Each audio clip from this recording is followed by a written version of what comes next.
ख्वाजा सरा के जनाजे में शिरकत के लिए आने वाले ख्वाजा सराओं को लोगों ने मार मार कर जख्मी कर दिया। ये वाक़या ज़िले मुरादाबाद के इलाके अगवानपुर का है, जहां एक ख्वाजा सरा की मौत हो गई थी, जिसके बाद दीगर ख्वाजा सराहों ने नमाज जनाजा में शिरकत के लिए गए थे, जहां पर इस इलाके के नामालूम अफराद ने ख्वाजा सराओं को डंडों से मारा पीटा। हमले में 3 ख्वाजा सरा शदीद जख्मी हो गए। तमाम जख्मी ख्वाजा सराओं ने जख्मी हालत में थाना सिविल लाइन पहुंचे और पुलिस से मुकदमा दर्ज करके कार्रवाई का मुतालबा किया। पुलिस का कहना है कि मामले की तहकीकात के बाद ही कानूनी कार्रवाई की जाएगी। क्या नाम है आपका? मेरा नाम परी। क्या हुआ है? इतने लोग आए ऐसा था, अगमानपुर में मौत हो गई थी एक किन्नर की, तो हम वहाँ पर गए थे मतलब देखने के लिए, मिट्टी देने के लिए।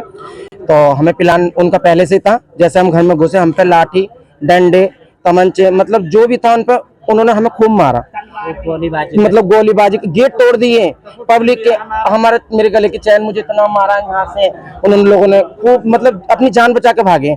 हम ये चाहते हैं कि हमें इंसाफ मिले बस। कहाँ का मामला है? ये है अगमानपुर का। कितने लोगों की चोट आई? हमारे जितने भी सबको ही मारा, मतलब जितनी बहुत सौ खुली आई है, बहुत सौ हमें मुझे मारा। देखो मेरे माथे पे ये है, आप देख रहे हो। सिविल लाइन पुलिस को हाँ, हमने अब रिपोर्ट करी है यहाँ पे। अब हमारी सुनवाई हो और उन्हें जल्दी जल्दी उन्हें सजा मिलनी चाहिए जिन जिन लोगों ने हम पे हमला किया। क्या नाम है आपका?